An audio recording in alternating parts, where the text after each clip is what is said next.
Welcome to Clearview Today with Dr. Shah, the daily show that engages mind and heart for the gospel of Jesus Christ.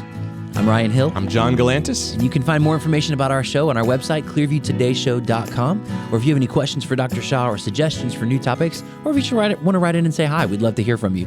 252-582-5028. Or you can send us an email at contact@clearviewtodayshow.com. And you guys can help us keep the conversation going by supporting the show. You can share it online with your friends and family. Leave us a good review on iTunes or Spotify, anywhere you get your podcasting content from. We're going to leave a link in the description so you can do just that. And today is March the 11th, which means that our date the word, ding, ding. Congratulations, March the 11th. Our date the word is coming from 1 John 3:11. For this is the message that you heard from the beginning, that we should love one another. Dispensationalists beware. That's what they're saying, man, is that from the very beginning, we should love one another. That's really the heart of the gospel. It's for God so loved the world. Wow. Well, can you believe something like that? I'm going to power through. For God so loved the world that he gave his only begotten son. If it wasn't for that love, that godly love that he had, not only for creation, but for us, for sinners, for his enemies, then we wouldn't be able to love one another, because real, true, godly love comes from God. I've heard Dr. Shah say it this way, but we have an opportunity in every interaction that we have to be a conduit of God's love into the world. That's right. So examine your words, examine the tone behind your words, examine your actions. When people walk away from an interaction with you, do they feel the love of God? That's right. Or do they feel something else? And oftentimes what the world will give you as love is not actually love. Yeah. And you always have that check in your spirit. You know, when you have to check and you have to clarify and you have to bargain, then you know that this is not coming from God's word. Just want to remind you guys, this episode is brought to you in part by the Date the Word app. You can download it for free right now on iPhone and Android. Every single day connects today's date to God's word with the hope of making it more memorable for you. We talked about love in the Date the Word today. I'll tell you something that I don't love. What's that? My kids growing up.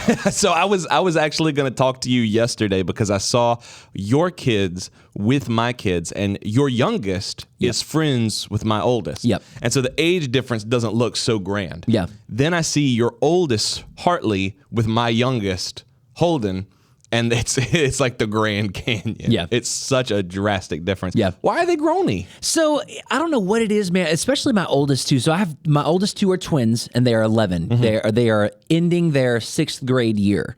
They're going into 7th grade? They're going into 7th grade. That's the hardest time of their life. They're going to be 12 this summer. 12 years old. That's rough. 12 years old. That's rough. Last year before they become official teenagers. So I don't know what it is about that year between 10 and 11, but I feel like something hit, and it hit different. Yeah.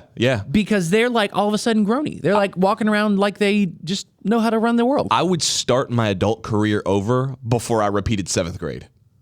Yeah, 7th grade wasn't great. That's rough. 7th grade was not great. I don't know what it is. I'm not going to lie to you. I don't know what it is about 7th and 8th grade, but it's like once you hit high school, it's like, okay, I'm okay. 6th grade is still, you got some elementary school left over, but those middle school years, that's rough. One of the hardest things. So you talked about my youngest being friends with your oldest. You're right. One of the hardest things for me was after our youngest hit 2. So all of our kids are pretty much 2 years apart or less. Some of them are, a year and some change. 2 of them are just a minute apart.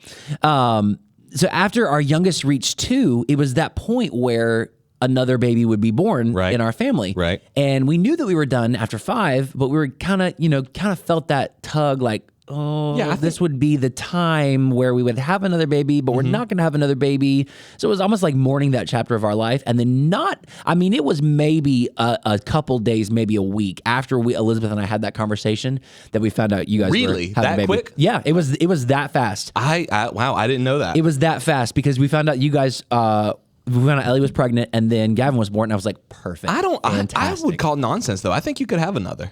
No. I think you could have another. No. 6 kids. You need 6 kids. No. The sound guy at our church has 7 kids. And and I love that for him. So I'm saying that it's not impossible, because you and Elizabeth are like, no, it's not going to happen. It's impossible. But there's evidence that it's possible. It is not going to be possible in the Hill household. One of the things that I've noticed about Gavin is that he is on the outside, unashamedly, how I am on the inside, very ashamedly. So like he's a people pleaser through and through. I walked through. We were doing this was a couple weeks back. We were doing a vision meeting for the leaders in our church. And I walked through where the kid that we always take the kids because tons and tons of people come to these meetings. So we take their kids and we put them in the cafe. We let some of the teenagers watch them put on like a movie. They were watching like Hercules or something. And Gavin, of course, was sitting right beside Ryan's youngest son, Asher. And always loves Asher. Wherever Asher is, that's where Gavin is. And something happened on the movie. I think one of the little Hades' minions got poked or something like that. And all the kids laughed. And I heard my son above everybody else go, "Isn't that funny, Asher?" And I was like, "That's my son. That's me." That's so sweet. That's me. He's got to check in to make sure we're good, right? We're on the same page. Sweet. We're still friends. And Asher was like, "Yeah, buddy, that was funny." And then something else funny happened. He was like, "Did you see that, Asher? Wasn't that funny?" I walked away smiling, but I was also like, "Yep. That's mine." Oh, bless his heart. My kids love your kids. They're so sweet. Both your boys are sweet. You know, Dr. Shah's kids are older than all of us, man. One of them actually is sitting over here running the camera for us. I know. It's crazy. That's crazy. It is. And just to see the growth in his kids. I mean, because two of his boys were itty bitty when I started, and I know, I mean, you were just here a year before me. Yeah, Thomas so to was see them grow, a little kid. Yeah. And it's crazy being in a church like that. When you're ingrained in a church family, you do kind of have this extended family where you see people in your church grow up right before your eyes. Yeah. Parents, write in, or grandparents, or people who have kids in your life, write in and let us know what your experience has been with your kids growing up. And if you have any tips on softening the blow for the dads sitting over here, we would greatly appreciate that. Write in and let me know. Write in and let us know, 252-582-5028. Or you can visit us online at clearviewtodayshow.com. We'll be right back. Hey everyone, my name's Ellie. And I'm David. And we want to take a minute and let you know how we can actually serve you as you're listening to Clearview Today. The Bible paints an extraordinary picture of who we are as a church body. The mission of Clearview Church is to lead all people into a life-changing, ever-growing relationship with Jesus Christ. A huge part of leading people is praying for them. A big reason that Christians have unanswered prayers in their life is because they're not praying. You know, 1 John 5:15 says, "And if we know that he hears us, whatever we ask, we know that we have the petitions that we have asked of him." If you're listening to the Clearview Today show, we want to know how we can pray for you as well. There's a number of ways that you can get in touch with us at Clearview and share your prayer request, but the best way is by texting us at 252-582-5028. You can also send us an email at prayer@clearviewbc.org, or you can download the Clearview app on iTunes or Google Play. You know, on that app, there's a dedicated prayer wall that helps us to get to know what's going on in your life, how we can pray for you, and how we can take any necessary steps to get you moving in the right direction. Thanks for listening. Now let's get back to the show.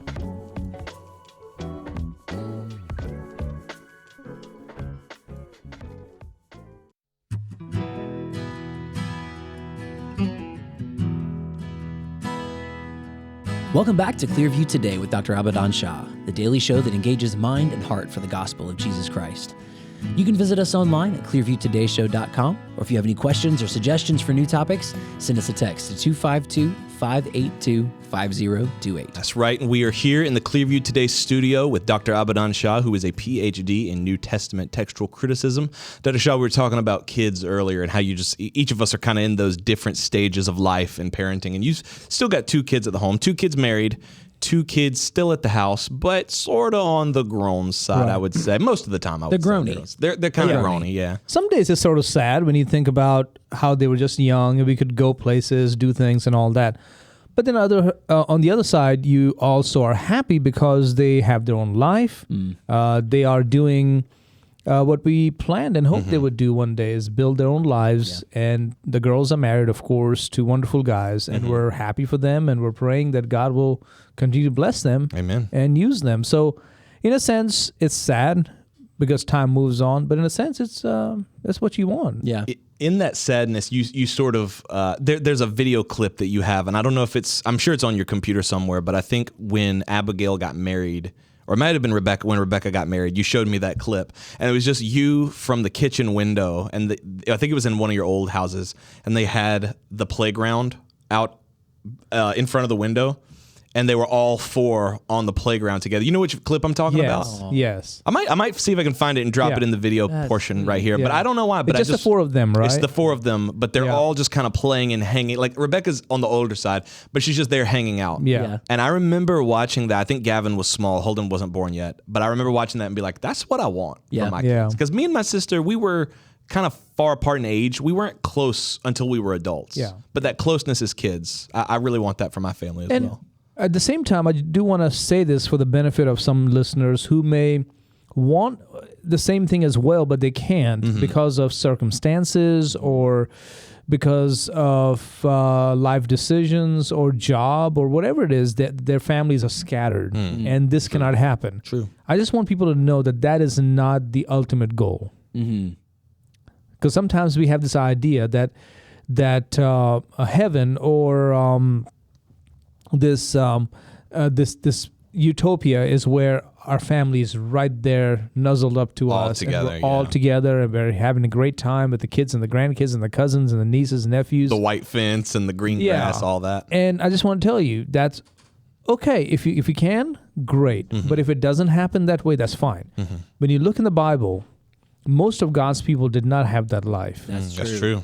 There's a lot of going. There's a lot of leaving your home For long, long periods of time. I mean, think about Abraham and Sarah and their son Isaac, right? And of course Ishmael through Hagar, and he had to go away. Then you go down to Isaac and Rebekah had Jacob and Esau, and the brothers fell out, and they had to go away. And then Jacob was swindled by his own uncle / father-in-law, and couldn't come back home for 14 years. True. And then if you go down further to Jacob's family, think about when was their family reunion. I mean, Rachel died before she could even have that family reunion. Yeah. Wow. And then when they did have it, it was after years of bitterness and pain. So just want people to know, yes, it'd be wonderful to have everybody together and just, hey, this is, even named that lane after your last name. This is the Hill Court or Galantis Lane. Yeah, that one doesn't ring. Or as the well. Shah Road or whatever it is. Shah cul-de-sac. There you go. Yeah, I can't stand cul-de-sac. But anyways, not cul-de-sac. What do you call those? Roundabouts. Roundabouts. That just don't do for me. Same. But could it be that God has something different for you? True. Yeah. And I love that you bring that out with sort of like the central family in the beginning of the Old Testament, like this star family that God is working through Abraham and his descendants. Yes. They're the ones who had dysfunction in the family. They're the ones who had family who went out and went away, and there was bitterness and there was hurt and there was skeletons kind of falling in the out. closet. And people brought back together after years. It's God's people being relatable. It's us understanding, we are not the only ones who experience this. Sometimes the biggest trick is that you think you're the only one going through what you're going through. But people across history have experienced this, including God's own chosen people. Right. And our ultimate utopia or this sense of so much peace and comfort here should be God, not even family. That's true. So what would you say, as we're pursuing that godliness, what would you say your main encouragement for today is to leave our listeners with as we dive into the show? If you can make one godly decision every day, that to me would be the biggest thing. That's true. That's true. That's growth. Yeah. One godly decision. I like that. Yeah. Sometimes we think about godliness as like this sort of ethereal concept that we need to be striving toward. I need to be more godly. Okay, what does that mean? Need to be clean. Yeah. Because cleanliness is next to godliness. Next to godliness. Not in the Bible, by the way. You know what's funny? I was a grown man before I'd realized that. Really? I'm ashamed to say it, but I was like in my late 20s. There's like a list of statements that we grow up with here in the book of Hezekiah. Yeah, book of yeah. We the grew book up of with second these opinions. We grew up with these statements and we believe that they're in the Bible, but they're not really. Yeah. It was way later that I found out that's not scripture, that cleanliness is next to God. Still important. So let's dig into this concept of godliness today. What does godliness mean, and how do we strive for that one godly decision every day? And we're still talking about 2 Peter chapter 1, verse 5, where we're learning how to grow in the Christian walk. We're learning how to keep track of our growth.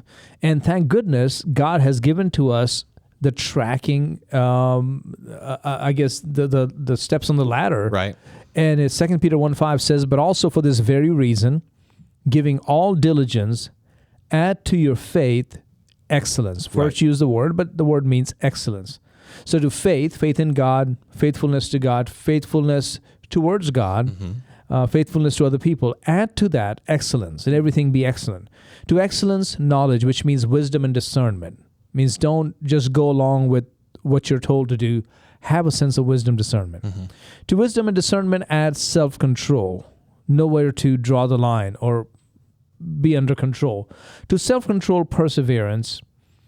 And to perseverance, godliness. Right. And it's important to say that if today is your first time ever listening to the Clearview Today show, or if you're just listening to this on the radio and you just happen to land here, you really have to download the show on iTunes or Spotify and go back and listen to these, because like Dr. Shah's saying, this ladder, it's not like we can jump straight to godliness. You have to have that faith first and foremost, but then that excellence and that knowledge. You have to build all these on one another. The Greek word is sorites. Yeah. Yeah, they're sequential. They build on one another. I remember us talking about that. Again, this is from a sermon series that Dr. Shah preached here at our church, Clearview Church. So if you're interested in a more full manuscript of those messages, you can always find that on Dr. Shah's blog, abadanshah.com. You can also find the sermons on our website, clearviewbc.org. Can we say, I don't know if it's too early. If it's too early, we'll take it out. But can we say that this is going to be a book in the near future? Yeah, we can. We can. We're working on it. Right.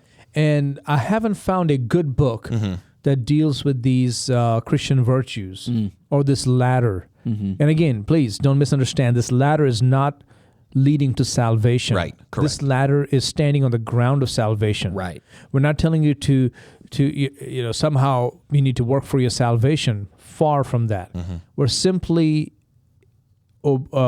understanding this passage in 2 Peter chapter 1 in its proper context, That's which right. is, if you are a Christian, then you should be growing. And where should you be growing? In these 9 areas. Right. This doesn't lead to salvation. This is dependent on your salvation. That's right. That's right. So that's why all of these things come in, where we talked about faith and we talked about excellence and knowledge and self-control and perseverance and godliness. And today we're going to talk about godliness, and the Greek word for that is Eusebeia. Okay? Eusebeia can mean devoutness. Eusebeia can also mean piety. And it also has the idea of the fear of God. Like a reverence for God. Okay. Found about 15 times in the New Testament. And Paul used it a bunch of times, 8 times in 1 Timothy and 4 times right here in 2 Peter. Wow. So this is a word that Paul is very familiar with. And this is one of the things that I think being a Greek scholar sort of helps with, because a lot of these words mean exactly what we think they mean, but some of them don't. Right. You know, some of them, like if I think godliness, I wouldn't necessarily think reverence or fear of God. Right. I would think like I'm upstanding and I'm righteous, but it's really that fear of God. That's right. Yeah. That's right. Yeah. Give you some examples. Let's look at a couple of these references. The first one is from 1 Timothy chapter 4, verse 7. Where it says, "But reject profane and old wives' fables, and exercise." The Greek word is gymnazo. That's where we get our word gym. Gymnazo yourself toward godliness. Eusebeia. For bodily exercise, which is somatike gymnasia, bodily exercise profits a little, but godliness, which is Eusebeia, is profitable for all things, having promise of the life that now is and of that which is to come. So there is that hands-on sort of application, whereas when you exercise bodily, you do get some benefits. So also when you exercise godliness. Right. Yeah. I mean, you're not going to sit at home and watch TV and eat junk and expect to have really Arnold Schwarzenegger muscles. You're not going to get that yoked way. that way. No, you got to work out. Yeah. Right. Have you guys seen those? I don't think they're super popular anymore. They may still be out there, but like these electrode things that you hook up to your abs, man. and it's supposed to contract shock your you. abs. Yeah. It's supposed to contract the muscles so that you just sit there and then it develops a 6-pack for you. I tried them. I'm like, I tried really? them. I mean, as a dare, not to actually like a So what bunch did it do? It hurt. I mean, it just shocked me. Like we used them to they cranked it up to 11. Like, come on, dude, try it. It'll give you a 6-pack. And then they did. I mean, it's just a muscle stimulator. It just contracts your muscles. So does it work? No. I mean, it does what it says it does, which is shock you and contract your muscles, but it doesn't So the build contraction doesn't make the muscle stronger? Not really, not like that. I think you would really have to contract like the fire out of them. I don't think it works that way. No, we tried as a joke to like shock each other, but I don't think that just because they contract, they're necessarily getting. You have to tear the muscles. I think that's when you work out. Yeah. It's that time-tested principle. There are no shortcuts. Yes, That's right. If you want to look good, if you want to have that confidence in your physical appearance, if you want to build muscle and burn fat, you got to go to the gym. that's right. Same also with your godliness, because I've even fallen into the trap of thinking that godliness is going to happen. The older I get as a Christian, I'll just become more godly because I am a Christian longer, I guess. Yeah. Right.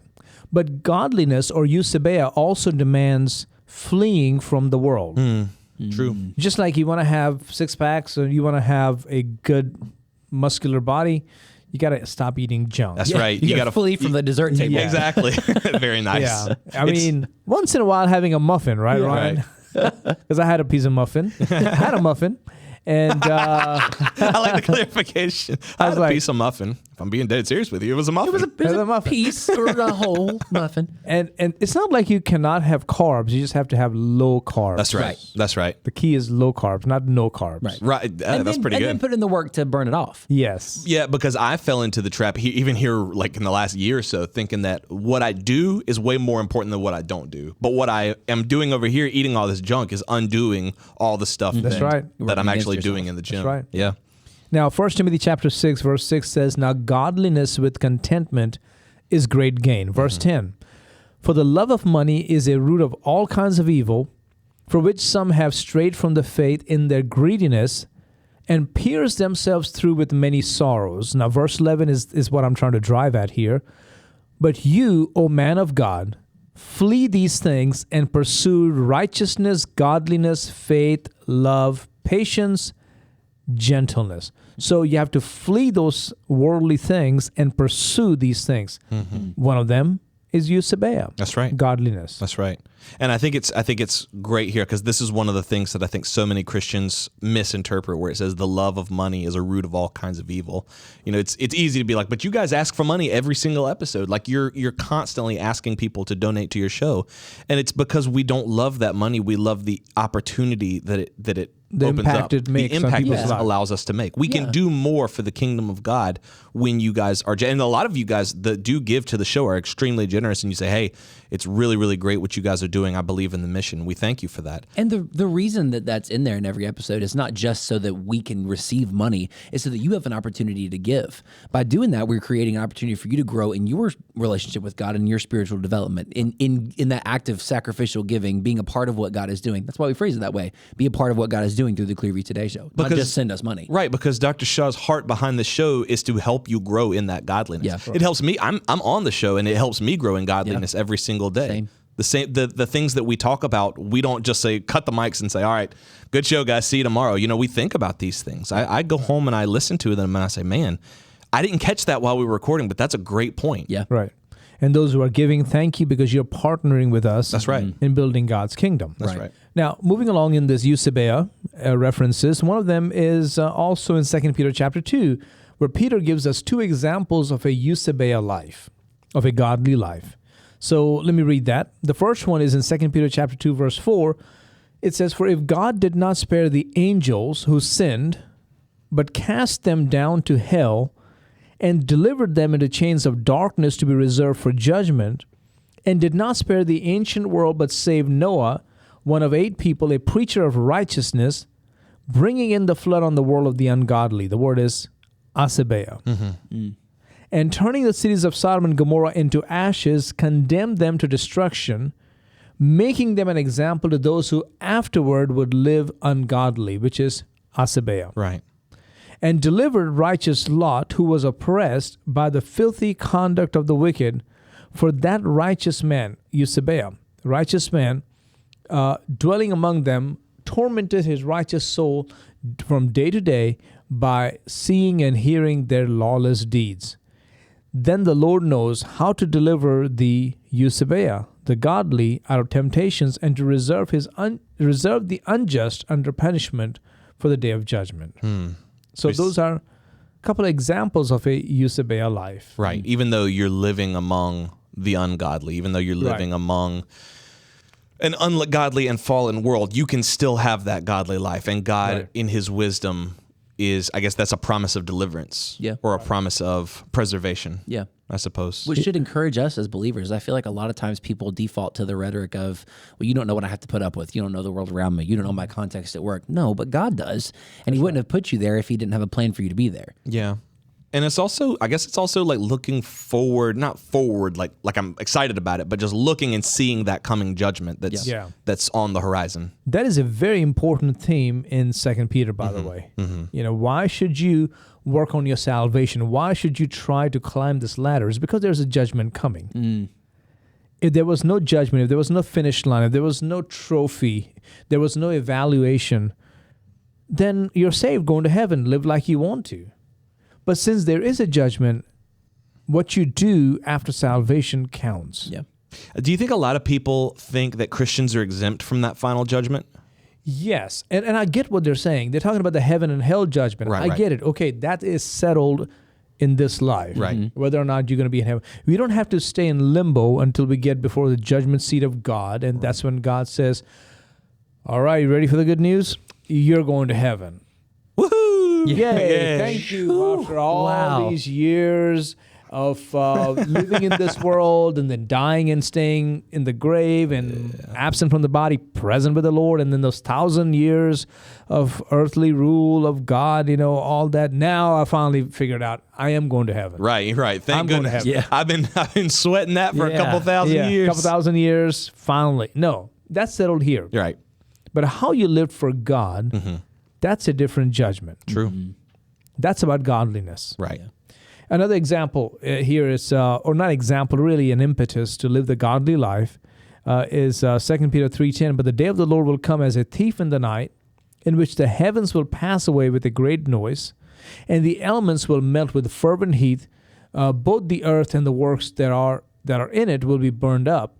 Therefore, since all these things will be dissolved, what manner of persons ought you to be in holy conduct and what's the word? Godliness. Godliness. Yeah. Knowing that there's a judgment coming, how should you be? You It's should be godly. It makes me look out at the state of the world as it is right now and wonder how we got here. Because it's one of the fundamental truths, I think, of American life is that we are founded on this, at least pursuit of godliness. You know what I mean? This desire to be closer to God and found our nation and our world view on this.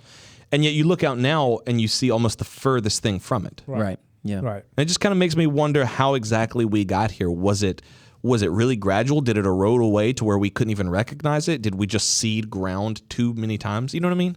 Every generation had its waxing and waning, so to speak.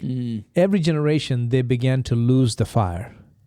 Every generation began to slide into ungodliness. In fact, if you go back in the history of the United States, just in 100 years of arriving on the new in the new world, things were already going downhill. And I'm talking about the first part of the 18th century. I'm talking about the 1700s, the early 1700s.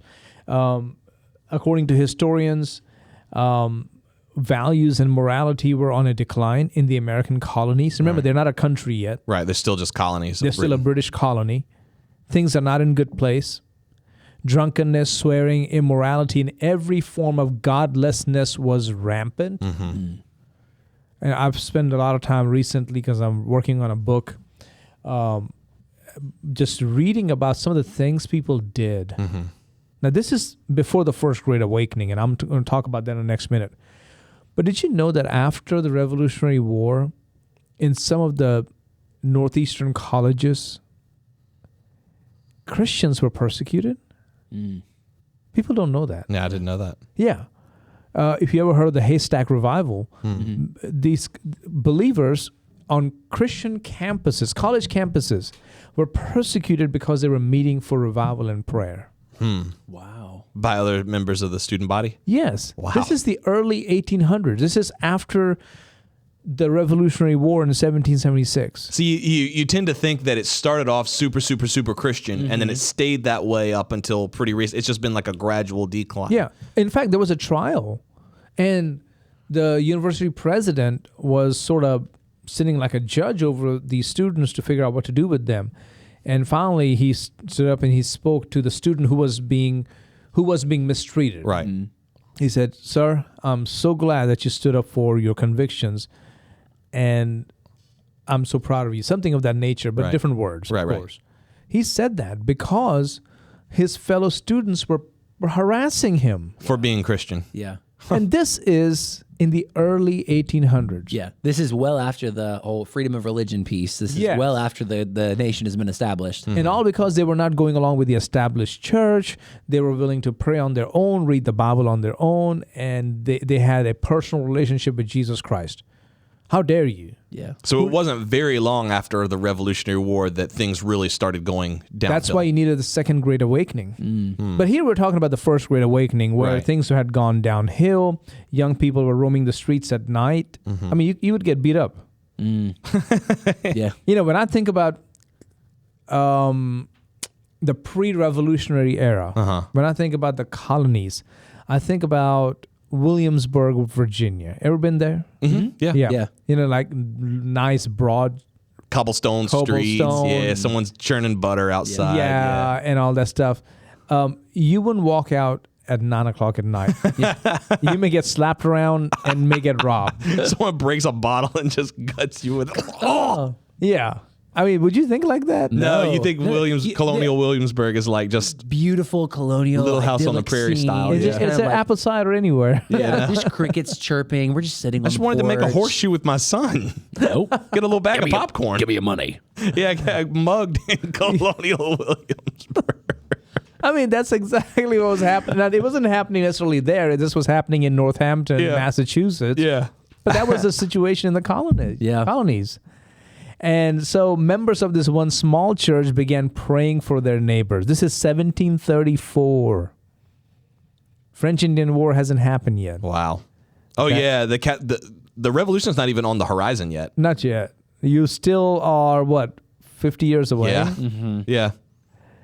And the pastor of the church, Jonathan Edwards, he wrote that the Spirit of God began extraordinarily to set in, and a great and earnest concern about the great things of religion brought more than 300 souls to Christ. Now keep in mind, Northampton had only 1,100 people. So that's a fair bit of people. Yeah, 1/3 of the population got saved. That's incredible. Wow. Among them was a young girl who had a bad reputation. Uh-oh. I mean, this is 1734. You would think like young girls means they're walking around with their bonnets and their nice little cotton Like dresses. the dresses go Yep. all the way down to Yeah, their Little House on the toes. Prairie. She had a bad reputation. Yeah. Bro, no, you know what that means, right? That's a bad. terrible thing. That's not That's good. not good. So the news of her salvation began to spread like wildfire. Wow. And about this time, revival fires began to spread to other parts of the nation or the colonies through the preaching of George Whitefield, who was a friend of John and Charles Wesley. And as many as 80% of the American colonists heard him preach. Wow. In fact, Benjamin Franklin, right? We all know Benjamin Franklin. Sure. He estimated that there were close to 30,000 people in the open air listening to him at Wow. one time. Imagine preaching to 30,000 people. In the open air, and there are no microphones, No speakers, nothing like that. And his favorite passage was John 3:7, which is, "You must be Born again. born again." Born Yeah. again. And they were. And Indeed, he would, they were. And he would preach with intensity, often losing blood after preaching because he was so passionate. Oh. Wow. Yeah. And between 1740 to 1742, the First Great Awakening came to the colonies. And of course, Jonathan Edwards, we talked about him just a moment ago, pastor. On July the 8th, 1741, he preached a message from Deuteronomy 32, verse 25, titled, Sinners in the hand of an angry angry God. God. Yep. Yep. Yeah. I think we did an episode on that. Yep. And if we didn't, we will soon. But I'm pretty sure we did. and people got saved. They were moved. Yeah. And a movement was born all over New England and the surrounding colonies. In fact, it was also spreading in Europe. In England, it was called the Wesleyan Revival. In Germany, Pietism. And somehow because few people were willing to stand for godliness, the colonies were saved. So anyways, I mean, this is the result of godliness, and what we need in our nation is godliness. I was just about to say that. Like, if this has struck a chord with you, if you recognize similar deficits in our nation today, then just know that the stage is set for revival. The stage is set for God to move in an amazing way. Are you praying that way? Right, because it does us nothing to sit here and just recount how great things were. In fact, it's just like Dr. Shah said, it was quite the opposite. Things were really, really going downhill. And yet Christians desired godliness, and they prayed and God gave it to them. So like our hope is that listening to the show, that you would start to desire, that I would start to desire godliness more. And in time, we've seen that God is moving here in our church, in this little small corner of North Carolina, things that we'll be talking about in the future. Really, really, really huge things are happening. And God is setting, just like Ryan said, God is setting the stage for something big.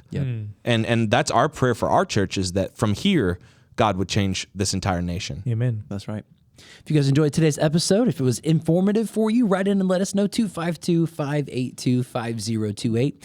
You can visit us online at clearviewtodayshow.com. Like we said earlier, you can partner with us financially on that same website. Be a part of our Clearview Today Show family as we together impact the nations with the gospel. Also want to encourage you to visit mightymuscadine.com, the sponsors for today's show. Check out their products. Use the promo code TODAY, TODAY, when you check out. It's going to get you a discount, and a portion of those proceeds are going to come right back here to the Clearview Today Show. John, what's coming up tomorrow? We only got 2 rungs of the ladder left after you have added, what was it? Was perseverance? What did we just do just now? Godliness. I was thinking about tomorrow's, because we are hitting brotherly kindness, and after brotherly kindness, love. These are 2 of the final ones, but they can be harder to reach than you think. So make sure you stick around. We're going to be talking about that tomorrow. That's right. So important. We love you guys. We'll see you tomorrow on Clearview Today.